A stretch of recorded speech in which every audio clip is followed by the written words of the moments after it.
예, 여러분 안녕하십니까? 반갑습니다. 오늘 시험 보시느라 너무 고생 많으셨습니다. 공법이 좀 많이 난해한 문제들이 있었죠. 그죠?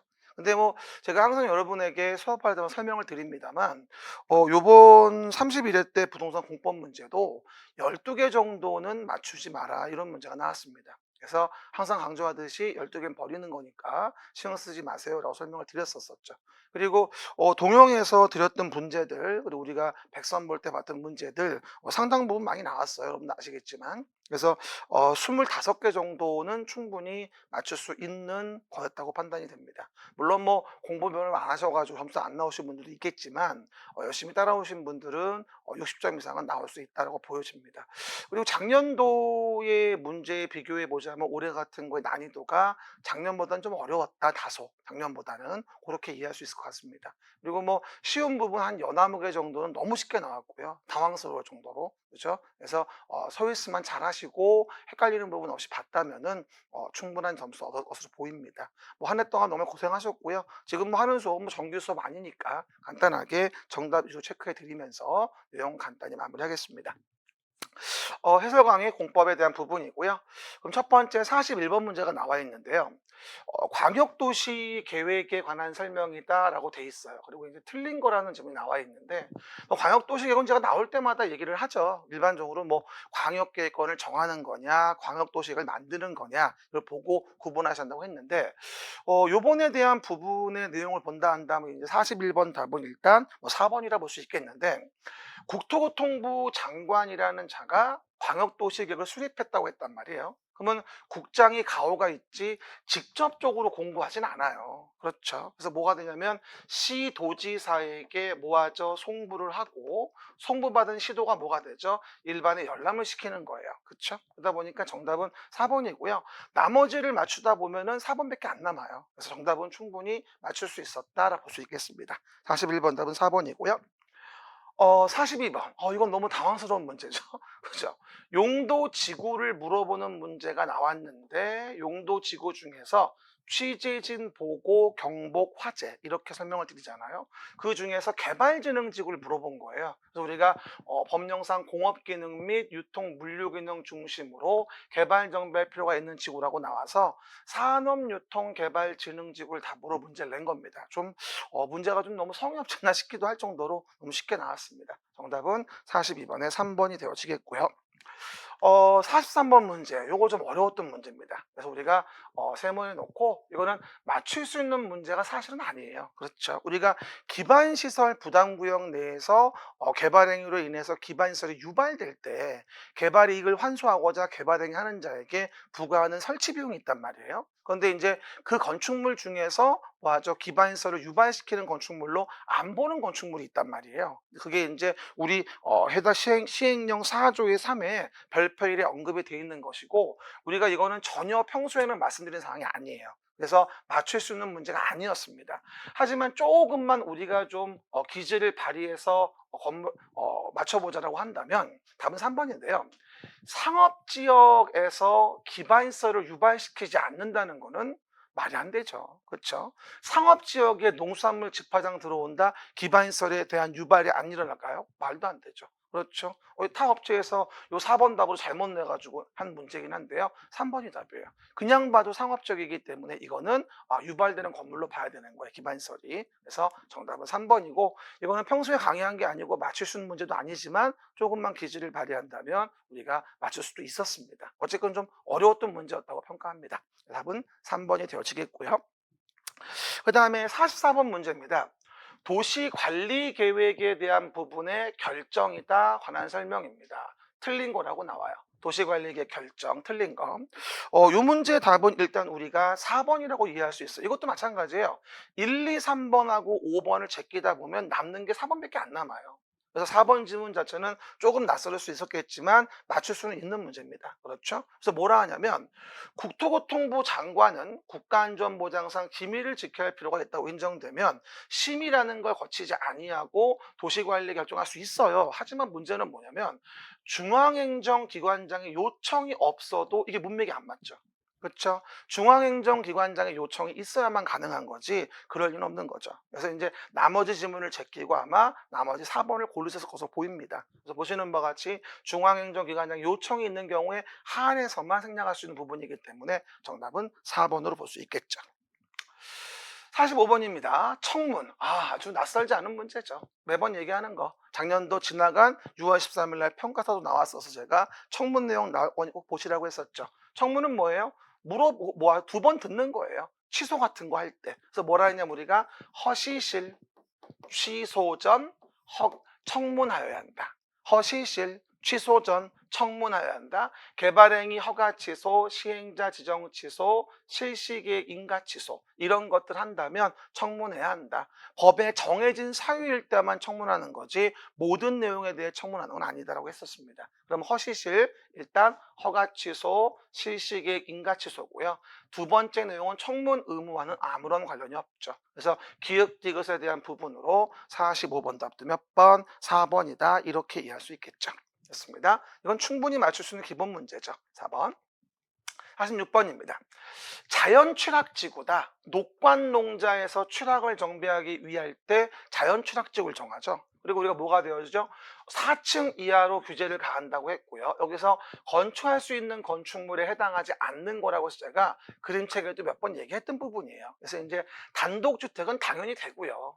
마을에 관하고 이제 한의원은 일종 근린생활시설이니까 애누리 없이 됩니다. 근데 아마 1, 2번 중에 고민 좀 많이 했을 거예요. 정답은 1번인데요. 장례시설은 가능하다는 말이 없어요. 그리고 도축장은 좀 혼동하셨겠지만 이건 건축법의 용도 분류상으로 본다면 동식물 관련 시설이거든요. 동식물 관련 시설은 자연취락지구에서 할 수 있다고 규정이 돼 있어요. 이렇게 이제 두 개 중에 영 모르겠는 건 제가 납두라고 했잖아요. 납두고 없어 보이는 번호로 가는 게 합리적이에요. 그렇죠, 여러분? 정답은 1번인데 3번하고 좀 많이 헷갈렸을 거예요. 그렇죠? 그렇게 우리가 이해해 보시면 되겠죠. 그 다음에 47번. 공동구에 대한 문제를 물어봤는데 우리가 항상 얘기하는 게 공동구 얘기할 때 200만 제곱미터를 초과한다라고 했어요. 200만 초과는 도시개발 사업 등의 시행자가 공동구를 설치해줘야 합니다라고 하면서 제가 항상 저번에 정규 강의할 땐 도정택 등이라고 했고 저번에 문제풀이 할 때 도정택 경공도라고 해서 제가 6가지를 외워야 한다고 설명을 드렸었거든요. 도정택 경공도. 그래서 도시개발구역, 정비구역, 택지개발지구, 경제자유구역, 공공주택지구, 도청이전 신도시입니다. 그러다 보니까 요 디귿번에 대한 산업단지에 대한 부분에서는 사업의 시행자가 공동구를 설치해줘야 될 의무는 없거든요. 그러다 보니까 공동구를 설치해줘야 하는 걸 모두 고른 건 기읍, 니은, 리을이 되어져 가지고요. 답은 2번이다 라고 우리가 47번에서 2번 정리해 볼 수 있겠죠. 하지만 제가 평소에 경공도 뒷부분은 별로 말씀을 안 드렸어 가지고 아마 반반으로 봅니다. 맞춘 분도 있을 거고 그렇지 않은 분들도 있을 거고 평소에 우리 일반적으로 이거 200만 넘는 거에 보통 관심 많이 가졌잖아요. 그렇죠? 어쨌건 그런 부분은 있네요. 정답은 2번으로 볼 수 있겠습니다. 그 다음에 48번 문제에 대한 부분인데요. 도시 기본 계획에 대한 부분이에요. 틀린 거라고 나오죠. 항상 제가 도시계획 나올 땐 기본인지 관리인지를 구분을 하셔야 한다고 말씀을 드렸었어요. 근데 이것도 참 물어볼 질문이 많은데 쓸데없는 거 물어봤는데 사실 이것도 마찬가지예요. 답은 일단은 뭐죠? 4번이에요. 4번이고 마찬가지 이 문제도 1, 2, 3번하고 5번을 하나하나 읽다가 제끼고 남은 게 4번밖에 없어서 4번 답하신 분이 많을 거예요. 근데 한마디로 얘기하면 이렇습니다. 일단 시장 군수가 도시기본계획을 만든다라고 한다면 어떻게 되죠? 도지사라는 자에게 도시기본계획의 승인을 받아야 돼요. 그렇죠? 그리고 도는 뭐 할 때? 승인할 때 뭐가 필요하다? 협의 거치고 심의 거쳐라 이렇게 얘기하는 거거든요. 그러니까 시장 군수가 도시 기본 계획을 수립 변경하는데 도지사하고 협의한 후 심의 거쳐야 한다 이 말이 아니고 시장 군수는 도지사에게 승인을 받아야 하는 거예요. 그리고 도지사가 승인을 할 때 협의 심의를 먼저 거치게 되는 것이죠. 그래서 좀 문맥을 좀 속인 문제예요. 문맥을. 그렇죠, 여러분? 그거 오해하지 말 것. 시장 군수는 도지사와 협의하는 게 아니고 도지사의 도시기본계획 승인을 받아야 되는 거죠. 그리고 도지사는 그를 승인하기 위해서 협의 심의를 거치는 것이고요. 그래서 도지사와 협의하는 사항은 시군이 할 일이 아닙니다. 시군은 도에게 승인을 받는 거죠. 정답은 4번이 되어지겠네요. 그다음에 49번 문제, 이건 맨날 강조하던 거죠. 입지 규제 최소 구역에 대한 설명, 옳은 것을 모두 골라라. 자, 뭐랍니까? 항상 문제 나올 때 요즘에 부동산 공법이나 중개사 문제 패턴은 박스 안에다가 서너 개를 쳐놓고 옳은 거나 틀린 걸 모두 골라라. 이렇게 물어보는 게 요즘 문제 스타일이에요. 제가 동영 때 항상 설명드렸다시피. 그래서 옳은 걸 모두 고르는 건데, 첫 번째, 결정권자가 일단 입지 규제 최소를 정한다고 했죠. 그리고 기본 계획에 따른 도심, 부도심, 생활권 중심 지역과 그 주변 지역의 전부 일부를 입지 규제 최소 구역으로 지정할 수 있다. 이렇게 설명을 드렸고요.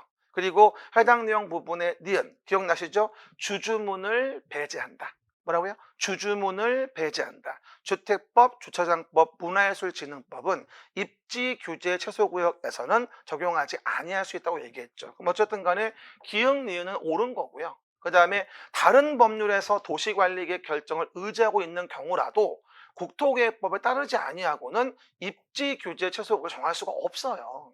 그럼 너무 또 무분별한 어떤 완화로 인한 난개발이 이루어지거든요. 그래서 이제 우리 법에 의해서 정해야지 다른 법에서 우리 법에 정할 수는 없다고 몇 번 강조했었죠. 이거는 뭐 충분히 우리가 건질 수 있는 것으로 2번 정답으로 볼 수 있겠습니다. 항상 강조하던 내용들입니다. 그래서 정답은 2번. 이건 맞춰야 되는 문제였고요. 50번입니다. 개발행위 허가에 대한 기준에 대한 설명. 제가 옛날에 기출문제 풀 때 하고 뭐 오후반 진도특강 아침 문제 풀 때 하고 한 3번 정도 말한 것 같은데, 개발행위 허가 기준 하면 우리는 항상 뭘 보죠? 성장관리 방안을 본단 말이에요. 그렇죠? 그러면서 개발행위 허가의 기준에 대한 부분에 구체적으로 기준이 나와 있는데, 항상 기억나시죠? 자금, 돈과 관련된 건 허가 기준과 관련이 없다고 했어요. 제가 여러 번 얘기했었죠. 왜냐하면 이건 난개발 방지를 위해서 기반시설 설치, 위해 방지, 환경오염 방지, 경관 조경 조치를 해라, 이런 의미의 문제를 보는 것이지, 여기는 돈이 있냐면 따지는 게 아니거든요. 그래서 항상 평가사도 몇 번 나왔던 문제거든요. 자금 조달 계획 같은 건 전혀 개발행위 허가 기준과는 관련이 없는 부분입니다. 나머지는 뭐 일반적인 얘기들이라 충분히 읽어보시면 납득이 될 문제고요. 이것도 얼마든지 맞출 수 있는 문제입니다. 됐고요. 그 다음에 내용에서 51번 보면 성장관리 방안 드디어 나왔군요. 성장관리 방안 매번 강조드리던 거, 그렇죠? 모두 고르래요. 옳은 거를 모두 골라라. 이번 시험은 3개로 세팅된 게 꽤 많네요. 그렇죠? 이런 거는 또 작년보다 줄었네요. 작년들은 4개, 5개였는데 보기가 좀 줄었습니다. 그럼 첫 번째, 기반시설의 배치와 규모에 관한 사항은 성장관리 방안에 포함되지 않을 수 있다. 무슨 귀신 신나락입니까? 기반시설 배치 규모, 건축물 용도 제한, 건폐용 종률은 반드시 성장관리 방안에 포함돼야 한다고 여러 번 얘기했죠. 지구단위 계획과 달리 건축성 계획은 포함하지 않을 뿐이라고 얘기했었고요. 그래서 기획은 틀렸어요. 그리고 시가와 용도라고 한다면 성장관리 방안을 수립 대상 지역이 아니죠. 맞는 질문입니다. 왜냐하면 시가와 용도는 주상공으로서 이미 개발이 끝난 동네거든요. 그러면 성장관리 방안 만들 필요 없는 거고요. 그리고 이것도 뭐 동영 때나 아침 복습 문제 여러 번 얘기했던 거, 계획관리 지역은 유보 용도죠. 그래서 우리가 성장관리 방안을 수립할 수 있는데, 성장관리 방안을 수립했다면 인센티브를 줘야 되거든요. 그래서 우리가 건폐율을 50% 이하로 조례로 정할 수 있다고 나왔으니까 옳은 거를 모두 고르시오, 니은 디귿이라고 해서 이 문제 답은 4번이 되어지고요. 51번은 우리가 충분히 맞출 수 있는 문제, 그래서 답은 4번이죠. 됐고요.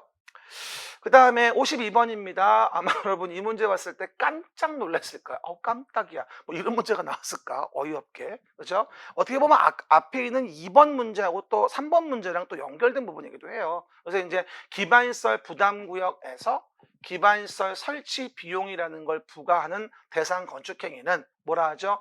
200제곱미터를 초과하는 건축물의 신증축행위를 한다고 얘기하는 거거든요. 완전 서비스. 그냥 준 문제입니다. 52번 답은 몇 번? 2번이다 라고 이해할 수 있겠죠. 그 다음에 개발법으로 갑니다. 개발법에 대한 환지 방식에 대한 문제인데, 올해 30일의 개발법을 좀 평을 하자면 뭐 별로 어렵지 않았다입니다. 이번에 개발법과 정비법은 하나 정도 빼고는 충분히 항상 강조하던 부분이었었어요. 맞출 수 있는 부분이었고, 아까 초반에 설명드린 바와 같이 건축법이 너무 네 문제가 어려웠고요. 주택법도 2개 정도 어려웠고요. 농지는 뭐 항상 하던 말씀대로. 그렇죠? 그렇게 이해하시면 돼요. 개발법도 이번에 평이했습니다. 환지 방식에 대한 설명이 일단 이제 틀린 거라고 나와 있는데요. 일단 답에 대한 부분은 5번이에요. 요거는 조금 난해했을 수 있었는데 나머지 요것도 1, 2, 3, 4번을 풀다 보면 답은 5번밖에 안 나와요.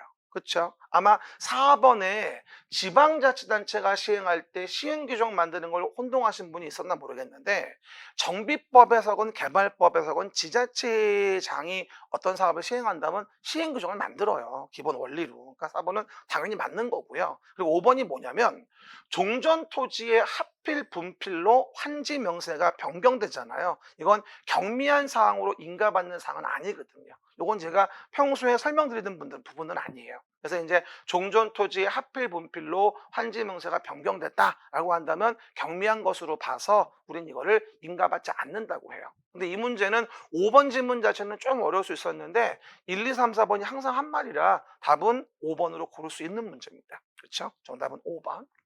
그 다음에 54번입니다. 실시계획. 요 실시계획은 뭐 그대로 나왔죠. 우리 맨날 얘기하는 우리 동영 때 4주차에 문제 드렸죠. 이 문제 거의 똑같이 나왔어요. 이 문제는요. 그렇죠? 작두 타야 되겠죠. 봐봐요. 그러면 실시계획 설명으로 틀린 거라고 나와. 정답은 4번이죠. 뭐 가장 긴 게 답이다 이러시면 안 되고. 그렇죠? 뭐라 했어요? 종전의 사업의 부지에 산이었고 논밭이었다.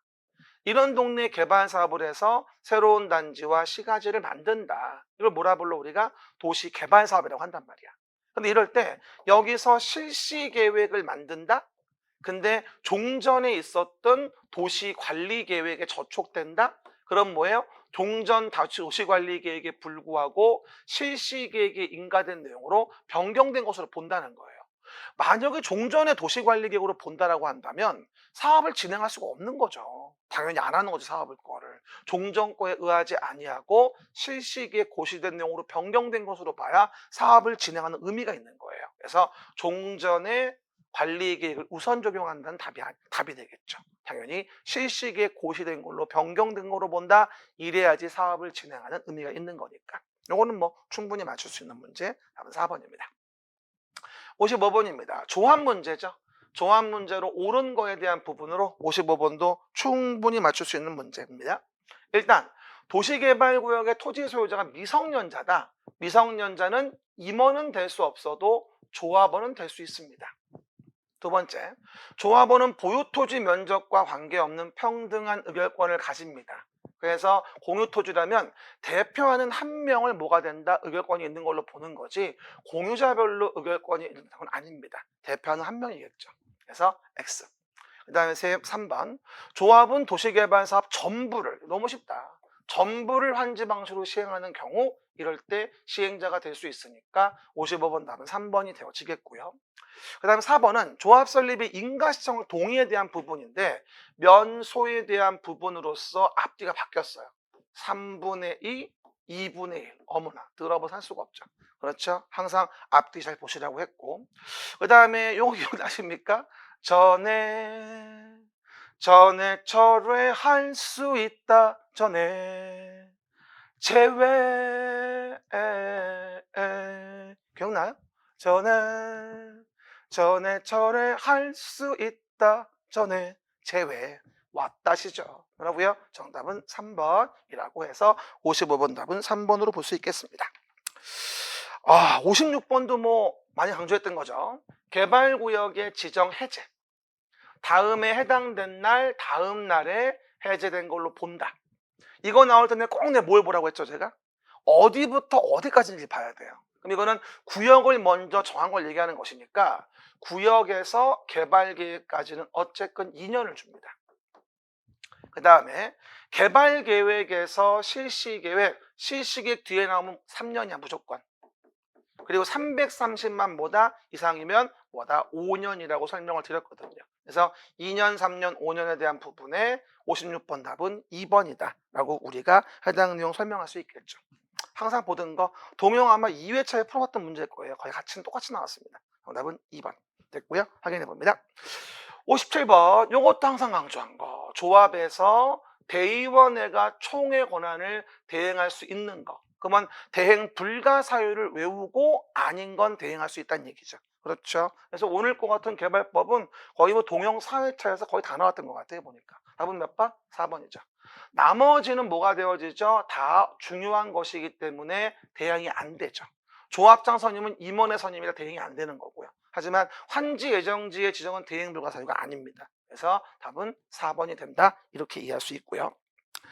58번이 조금 까다로웠어요, 이게. 그쵸? 이거 이제 비용 부담에 대한 내용인데, 뭐 솔직히 말하면 한 4, 5년 전쯤에 한번 나왔던 문제긴 합니다. 그렇죠? 근데 옳은 것을 모두 고르시오인데, 요거는 맞출 수 있는 문제가 아니에요. 그렇죠? 틀리라고 낸 문제라고 이해하시면 됩니다. 됐습니다.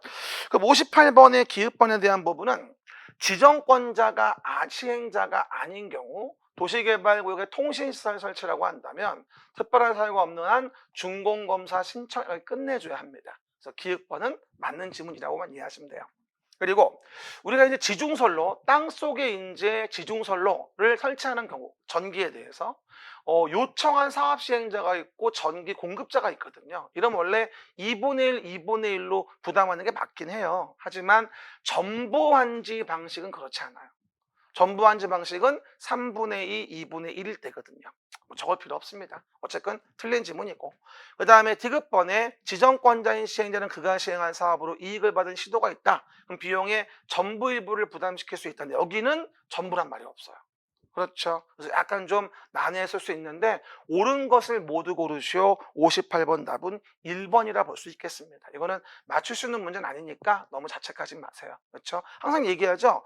틀리라고 낸 문제는 틀리면 돼요. 그렇죠? 맞추라고 낸 문제 24개를 건져주면 60점은 나온다는 거죠. 그거를 1년 내내 반복해가지고 60을 맞는 게 공법의 공부 방법인 거예요. 제발 좀 제 말 좀 들으시기 바랍니다. 이제 여러분 붙었으니까 주변에게 지인들에게 소개 좀 시켜주세요. 내 말이 맞다고. 아셨죠? 부탁 좀 드리고요. 그 얘기. 그래서 58번에 1번이 답이고요. 59번입니다. 정비법, 공사 완료 조치. 이것도 동영 3, 4회 때 있던 점은 그대로입니다. 그렇죠?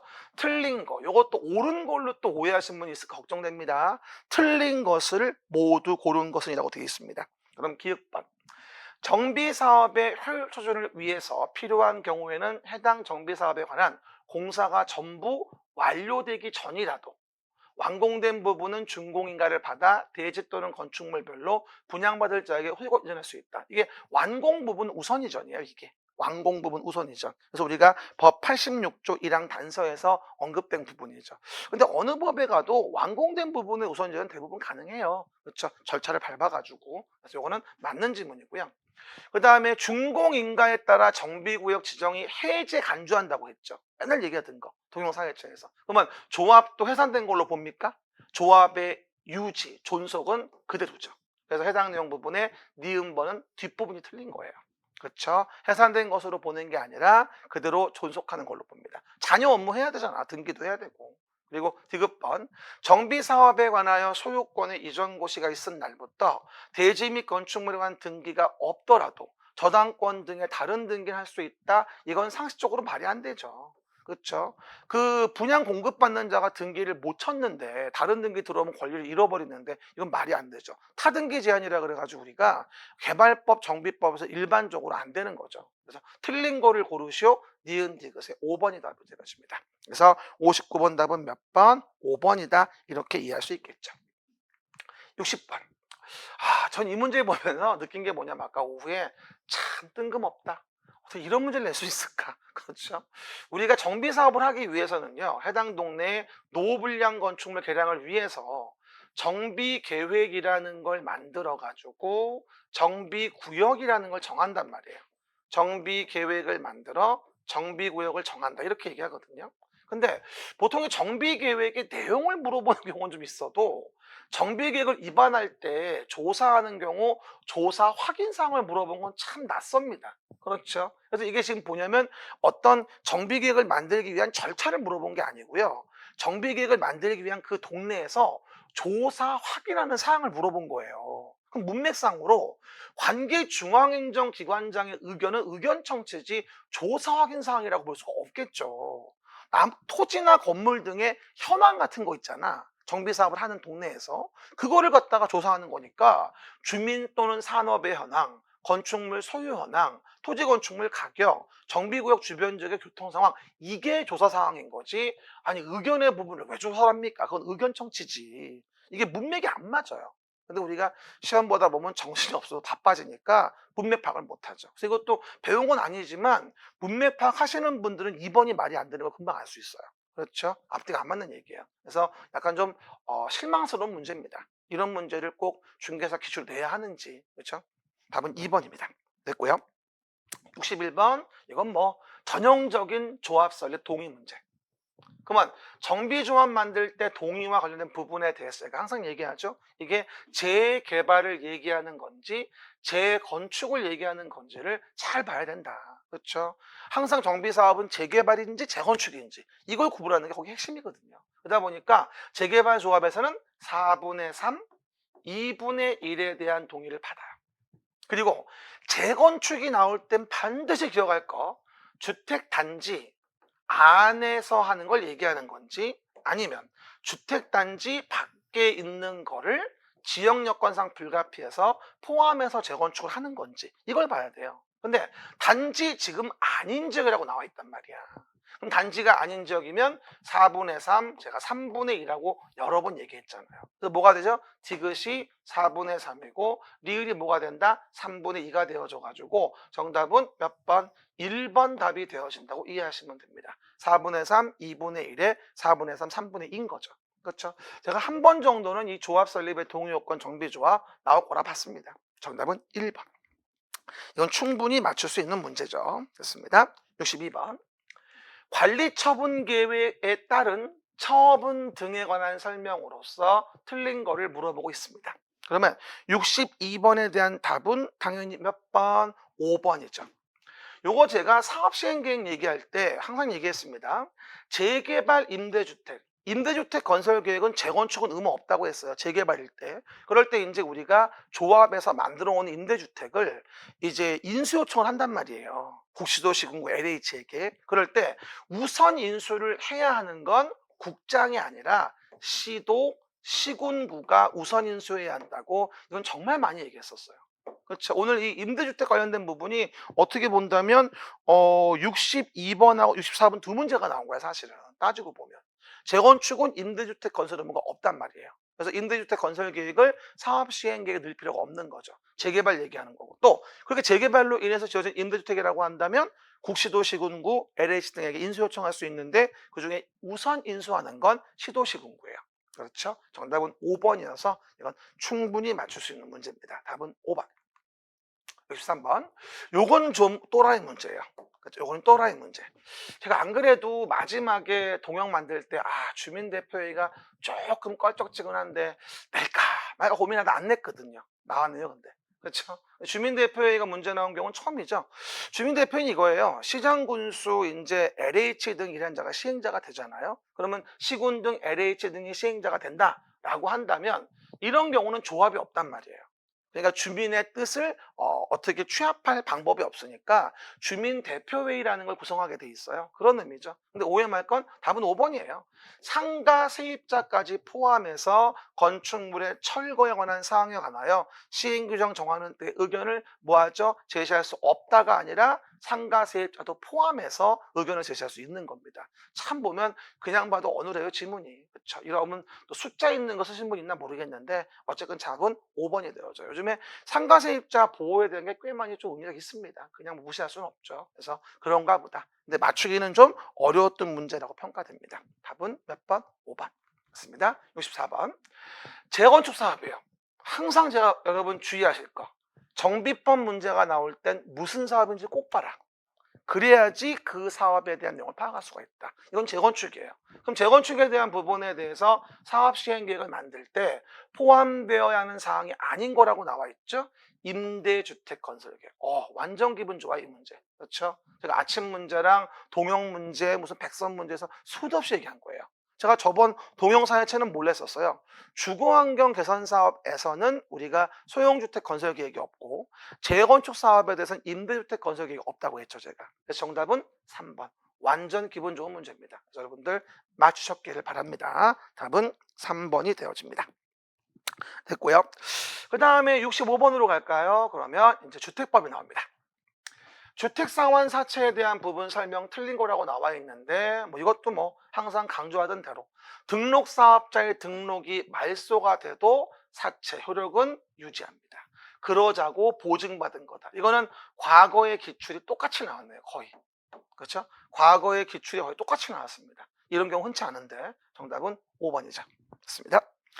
66번입니다. 리모델링과 관련된 문제 나올 것이라 예상은 했습니다. 하지만 좀 어려웠어요. 예상은 했지만. 그렇죠? 일단 여러분 틀린 거를 물어본 건데 제가 이제 아침 문제 할 때 요걸 한번 말씀드린 게 있는데 입주자나 입주자 대표회의가 리모델링을 진행하려면 전원 동의를 받아야 돼요.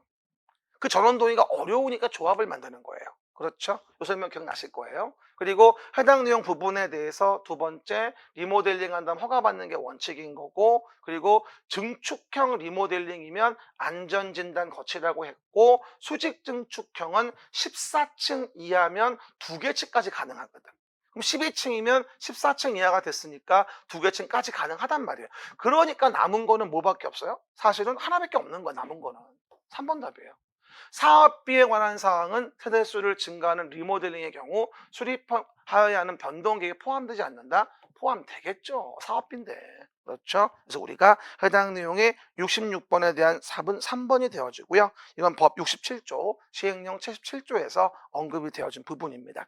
이것도 어려운 것 같습니다만 1번만 좀 이해하고 있었다면 나머지는 충분히 제껴서 남은 게 3번밖에 없어요. 그래서 나머지 제끼다 보면은 맞출 수 있는 문제로 이건 평가되어집니다. 67번입니다. 주택법령상 용어와 관련된 설명입니다. 이거 내가 항상 범위를 물어보는 건지 아니면은 포인트를 물어보는 건지 그거를 좀 핵심적으로 보셔야 한다고 했었죠. 일단 다중생활시설은 준주택에 해당하죠.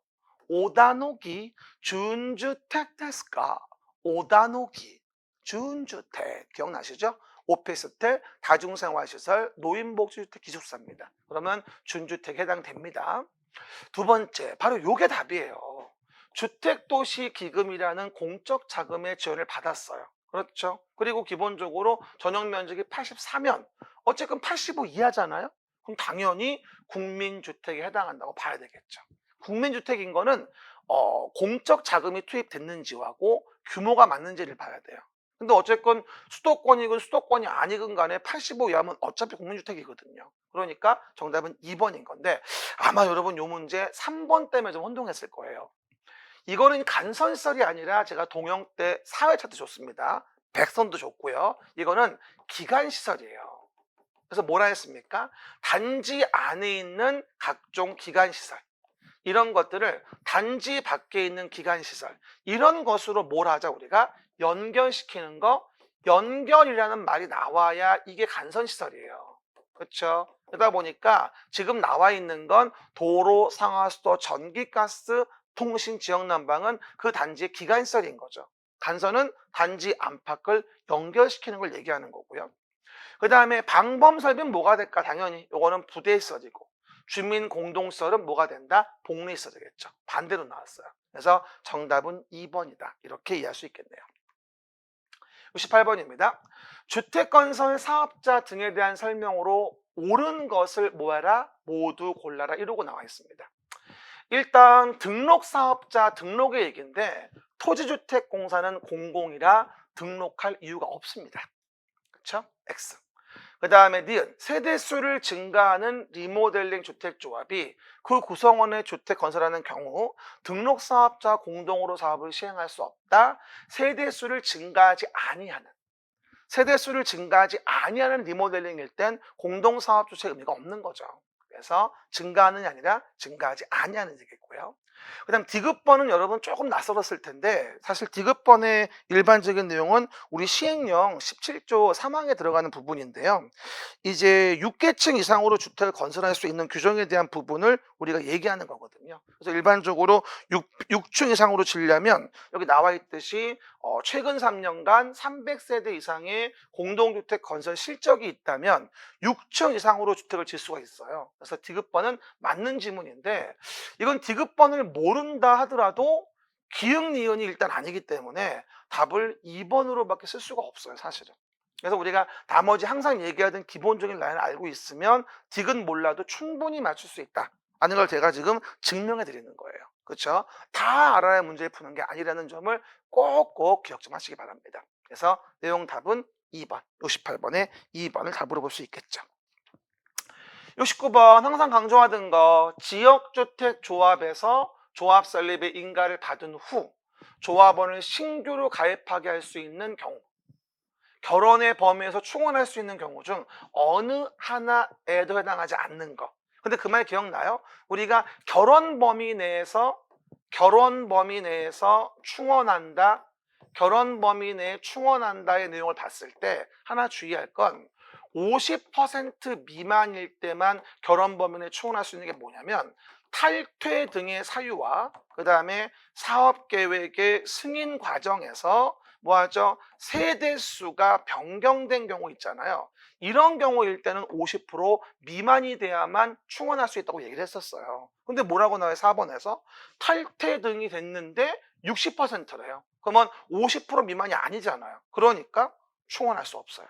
하지만 5번은 50% 미만이 됐으니까 충원할 수 있다는 얘기죠. 그렇죠? 뭐 한 번은 나오지 싶었는데 나오긴 나왔는데 좀 찝찝하죠. 왜냐하면 우리 맨날 강조하던 거 지역주택조합 등등에 대한 조합의 해산, 그렇죠? 총회, 이게 나올 줄 알았는데 안 나왔어요. 그렇죠? 어떤 그 소유, 동의 요건 같은 거, 사용권 확보 이런 부분에 대해서. 그래서 올해 안 나왔는데 그런 지역조합이나 등등의 해산이나 어떤 동의, 소유에 대한 부분의 내용들은 내년도에는 반드시 나오지 않을까 싶긴 합니다. 그렇죠? 거의 100%죠. 올해 나왔어야 하는데 올해 이게 나왔네요.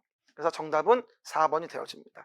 어쨌든 문제를 보니까요, 문제 내신 분이 이렇게 개정에 대한 부분에서 이제 많이 알고 있는 것 같지는 않아요. 그러다 보니까 과거의 지문들로 좀 많이 구성을 한 것 같습니다.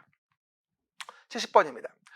감리자에 대한 문제인데 이건 진짜 맞추라고 준 문제가 아니에요.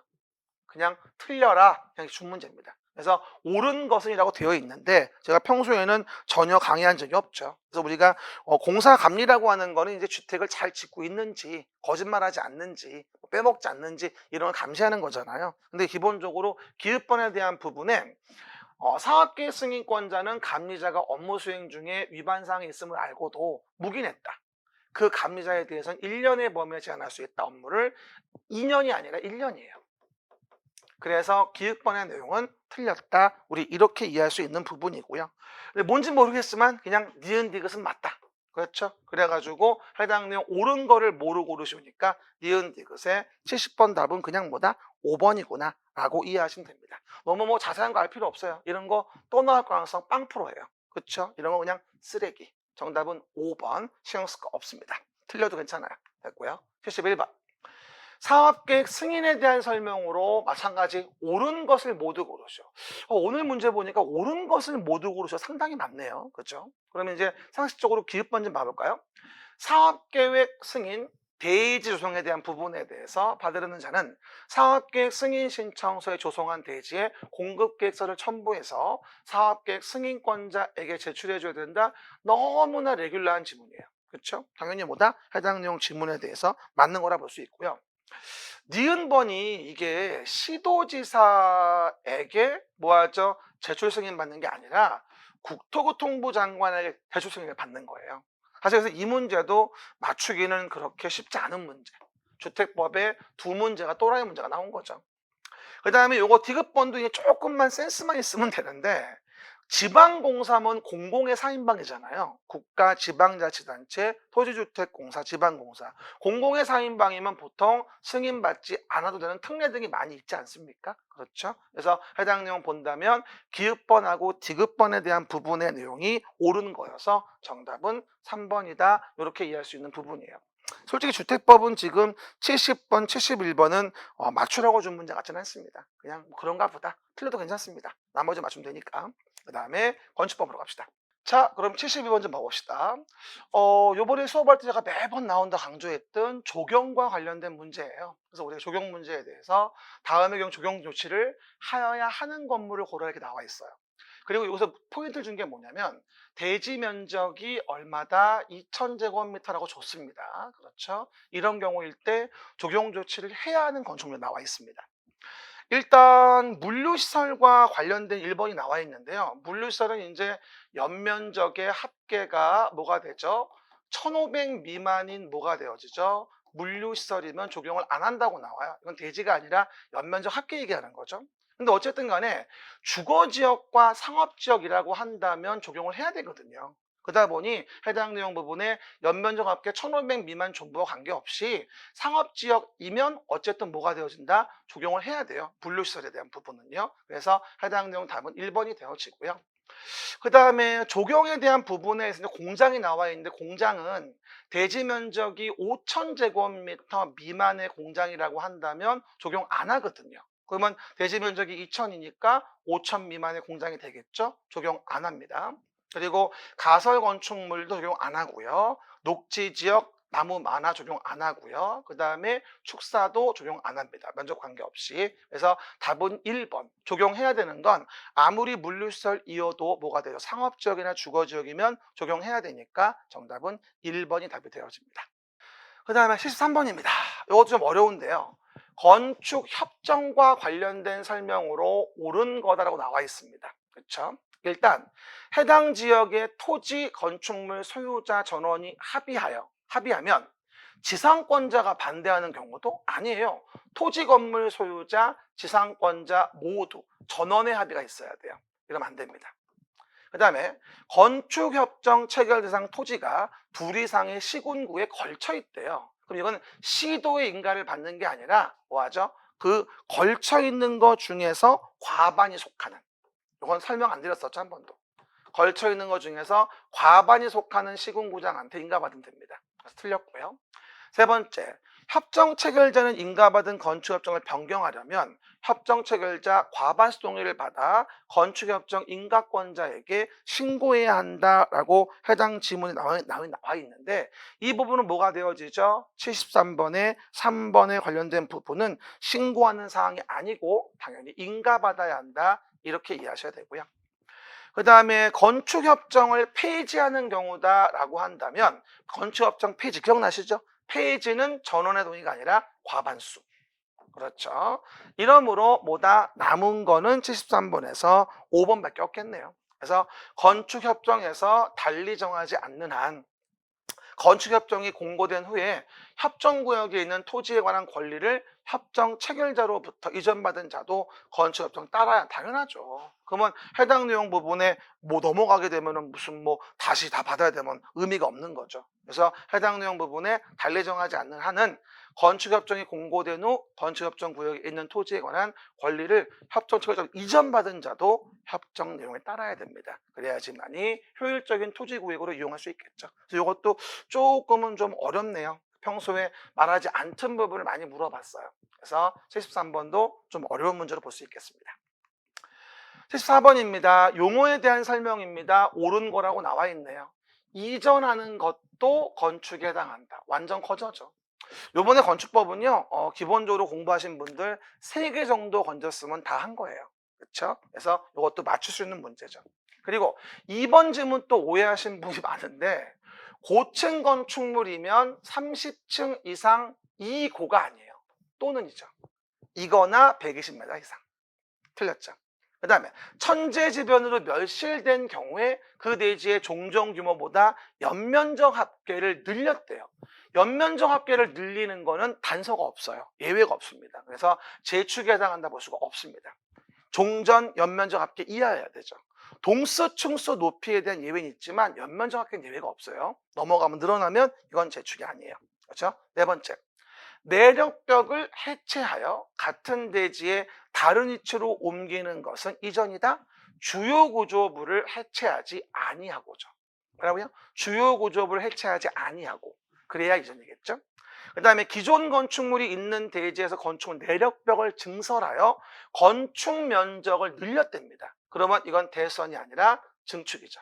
면적이 늘었으면 이건 증축입니다. 그렇죠, 여러분? 그렇게 이해하셔야 되겠죠. 정답은 1번이고, 건축법 그 어려운 와중에 맞출 수 있는 아까 조경 문제와 함께 2번째 문제였던 거죠.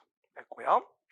그 다음에 75번 문제도 이제 조금은 좀 어려웠던 문제긴 합니다. 이것도. 근데 용도 변경에 대한 문제인데, A도 B군에서 숙박시설로 사용 승인을 받았다. 바닥면적 합계가 3,000제곱미터래요. 이 용도를 변경하려는 경우일 때 틀린 거라고 나와요. 그러면 용도 변경과 관련된 부분의 문제구나라고 이해하시면 되고요. 용도 변경은 어떻게 될까요? 자산 전문 영교 근주구 용도 변경 시작. 자산 전문 영교 근주구 용도 변경이라고 하는 9가지의 용도 변경 군이 있습니다. 그래서 항상 얘기하듯이 올라가면 허가, 내려오면 신고 이렇게 얘기했잖아요. 근데 지금 보시면 숙박시설과 관련된 걸 물어보고 있어요. 그럼 판동숙, 일단 숙박시설은 영업시설군에 들어간다고 이해하시면 돼요. 그렇죠? 그러면 숙박과 관련된 거를 의료시설로 용도를 변경한다고 나오잖아요. 그럼 뭐예요? 의료시설에 대한 부분은 밑에 교육복지가 되어지겠죠. 그럼 내려오니까 1번은 신고하죠. 그 다음에 두 번째, 종교시설로 용도를 변경한답니다. 종교는 문화집회시설군에 있으니까 올라가네요. 그러면 허가받아야 한다. 맞죠? 그리고 3번, 갑의 바닥면적 합계가 1,000제곱미터 이 부분에 대해서만 업무시설로 용도를 변경한다고 나와 있어요. 일단 업무시설은 주거 업무라고 해서 밑에 들어가 있는 부분인데 어쨌건 내려오니까 신고사항이거든요. 근데 여러분 사용승인 관련된 용도 변경은 허가사항이든 신고사항이든 100제곱미터 이상이라고 한다면 해당 내용 부분에 사용 승인을 받아야 되거든요. 그러다 보니까 지금 나온 1,000제곱미터 이 부분에 대해서만이라고 하더라도 100제곱미터 이상 되기 때문에 여기서 뭐가 되어진다? 아하, 사용 승인을 받지 않아도 된다. 이래서는 안 되겠죠. 그렇죠? 그래서 75번에 대한 부분은 뭐다? 우리가 3번이다. 이렇게 이해할 수 있을 거예요. 그 다음에 내용 등을 본다 한 다음 4번에서 A 도지사는 우리가 도시군 계획, 특히 필요하다고 인정하면 B 군수의 용도 변경 허가를 제한할 수 있다. 도시계획상 필요하다면 허가 착공 제한이죠. 그 다음에 B 군수는 갑의 판매시설과 위락시설, 우리 복수용도 허용한다고 얘기했었죠. 그럴 때 우리 정하는 바에 따라 지방건축위원회 심의를 거쳐 허용할 수 있는 거라 그냥 정답은 3번이 되어지겠죠. 사실은 1번, 2번하고 4번, 5번은 충분히 아는 거거든요. 그래서 제끼면 3번밖에 안 남아요, 사실은. 그래서 이것도 맞출 수는 있었으나 조금 어렵다고 느낄 수 있었던 것 같습니다. 그 얘기 16번입니다. 요것도 좀 응용이 많이 돼 있어요, 지금요. 일단 건축법에서 허가 대상 건축물을 신축한다고 나옵니다. 틀린 거라고 나와 있죠. 그럼 일단은 허가권자가 누구냐 이 얘기죠. 그럼 건축의 허가권자는 뭐다? 특시특도, 그렇죠? 시군구, 특시특도, 시군구장 허가권자가 되어지고요. 그리고 예외적으로 뭐라 했습니까? 특별시장, 광역시장의 허가를 받는 사항이 있는데 뭐일 때? 21층 이상이라거나 연면적 합계가 10만 제곱미터 이상이라고 한다면 특광 허가를 받으라고 얘기를 합니다. 그렇죠? 근데 지금 뭐라고 나왔냐? 20층이라고 했고 면적은 5만이라고 했습니다. 그렇죠? 그러면 특별시장, 광역시장 허가사항이 아니라는 거예요. 그러니까 뭐가 되죠? 비구청장. 당연히 비구청장에 뭐가 되어진다? 허가를 받아야 하는 걸로 보니까 해당 내용 1번은 맞아요. 그리고 건축 허가를 받은 경우에도 해당 대지를 조성하기 위해 높이 5m의 옹벽을 축조하려면 따로 공작물에 축조 신고를 해야 한다. 이게 답이에요. 왜냐하면 옹벽은 2m를 넘을 때 축조 신고를 하는데 건물과 분리된 걸 얘기하는 거예요. 건물에 포함해서 한다면 옹벽도 건축물이기 때문에 따로 축조 신고는 필요하지 않습니다. 그렇죠. 조금 약간 난해할 수도 있었는데 건축물과 분리된 게 아니기 때문에 이거는 별도의 축조 신고는 요하지 않는 거죠. 출제위원이 머리 좀 많이 썼어요. 정답은 2번이 답이고요. 그 다음에 갑이 건축허가 받은 이후 뭐하죠? 그 공사 시공자가 뭐가 됩니까? 변경된다면 뭐하죠? 비구청장에게 신고하면 된다. 맞는 지문이고요. 또 4번에 갑이 허가받은 경우에도 A광역시장은 지역 계획에 특히 필요 인정한다면 착공 제한을 가할 수도 있겠죠. 그리고 공사 감리자는 필요하다고 인정된다면 시공자에게 상세 시공도면을 작성하도록 요청할 수 있는데 그 면적이 5,000제곱미터 이상일 때예요. 이건 처음 듣는 얘기죠. 근데 5만이니까 당연히 상세 시공도면 작성을 요청할 수 있겠죠. 그래서 5번 지문은 맞는 거고 정답은 2번이 되어집니다. 조금 좀 어려웠던 문제지만 맞출 수는 있었습니다. 그 다음에 77번. 건축물의 면적 등의 산정 방법에 대한 설명이 다 나와 있습니다. 그래서 우리가 공동주택으로서 지상층에 설치한 생활 폐기물 보관한 면적은 바닥 면적에 당연히 안 들어가죠. 많이 만들라고. 그 다음에 지하층이면 어쨌건 뭐가 되죠? 용적률 산정 시 연면적에 안 들어가죠. 그 다음에 건축법상 건축물 높이 제한 규정을 적용할 때 건축물 1층 전체가 필로티 설치되어 있다고 한다면 이 높이는 필로티 층고에서 제외하고 우리가 이를 산정을 하게 됩니다. 그래서 보시는 바와 정답은 3번이 되어지겠죠. 요거는 제가 말씀을 안 드렸던 부분이에요. 그렇죠? 말씀 안 드렸던 부분이고, 그다음 4번. 층고, 건축물이 있을 때 층고가 뭐냐면은요. 요거 제가 지하층 얘기할 때 몇 번 얘기했었는데 층고는 요 밑에 부분 윗면까지 요걸 층고라고 해요. 일반적으로. 그러니까 보시는 바와 같이 윗면에서 아랫면까지 높이가 아니죠. 윗면에서 윗면이라 봐야 되겠죠. 그 다음에 건축물이 부분에 따라 층수를 달리한다. 그러면 건축물의 부분 따라 층수를 달리하면 가장 많은 층수. 헬리콥터 운전하다가 사고 날 수 있으니까. 기억나시죠? 그래서 여기서 가장 많은 층수와 가장 적은 층수를 평균 내는 게 아니라 그냥 가장 많은 층수를 건축물 층수로 본다고 얘기합니다. 이 문제도 좀 어려운 것 같긴 합니다만 사실은 1번, 2번, 5번은 다 아는 것들이기 때문에 고르다 보면 제끼면 답은 3번밖에 안 남아요. 그렇죠? 그래서 나머지 지우면서 맞출 수 있는 문제긴 한데 좀 어렵다고 느꼈을 수는 있습니다. 됐고요. 그 다음에 거의 다 했네요. 78번. 이거 완전히 뭐 맞추지 말라는 거죠. 그렇죠? 맞추지 말라는 거예요. 그래서 무슨 뭐 과설 건축물인 전시를 위한 견본주택 축조하는 경우 일대에 대한 설명으로 옳은 거라고 나와 있는데 아이고 참 이런 거를 어떻게 맞춥니까? 신경 쓰지 마세요. 그래서 해당 내용 부분에 옳은 것으로 고른 거라 기역에 대한 부분은 대지와 도로와의 관계를 적용한다라고 해서 옳은 지문이 되어지는 거고요. 니은 디귿은 뭐다? 그냥 틀렸다. 그쵸? 이런 규정 없다라고 이해하시면 돼요. 그러면 옳은 거니까 정답은 1번이 되어져서 78번 답은 뭐다? 1번이다라고 이해하시면 돼요. 이거는 뭐 다시 공부하거나 외울 필요는 없습니다. 그런가 보다예요. 이런 건 못 맞춰요. 신경 쓸 필요 없고요. 농지법, 농업진흥지역을 지정할 수 없는 지역. 이것도 뭐 항상 강조하던 거 특별시의 녹지지역은 제외한다.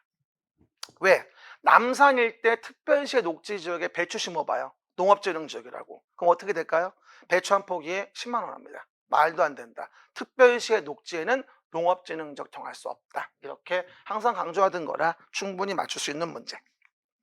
마지막 80번. 임대차와 관련 설명 틀린 거. 자, 이번에 뭐라고 했냐면 농지 임대차는 요번에 기간이 바뀌었기 때문에 꼭 기억하실 것 이렇게 얘기했었습니다. 그래서 답은 당연히 몇 번? 4번이죠. 그래서 농작물 재배시설로서의 비닐하우스면 이건 다년생 식물의 재배주를 인정한다고 했죠. 그럼 뭐가 되죠? 임대차 기간은 10년이 아니라 5년 이상으로 간다라고 설명을 드리죠. 그래서 이 문제는 충분히 4번으로 우리가 얼마든지 맞출 수 있는 문제다라고 이해합니다. 이렇게 해서 우리가요 31회차 부동산 공법에 대한 부분에 대해서 강평을 드렸고 해설 강의 간단하게 말씀을 드려요. 뭐 합격하신 분들은 너무너무 축하드리고요. 그리고 또 안 되신 분 너무 또 낙담하지 마세요. 그렇죠? 또 다른 기회가 있을 거니까요. 염려하지 마시고 그동안 너무너무 고생하셨고요. 한 해 동안 성원해 주셔서 너무 감사드립니다. 여러분 행복하시고요. 코로나 조심하세요. 감사합니다. 이상 권위공법 이상권이었습니다.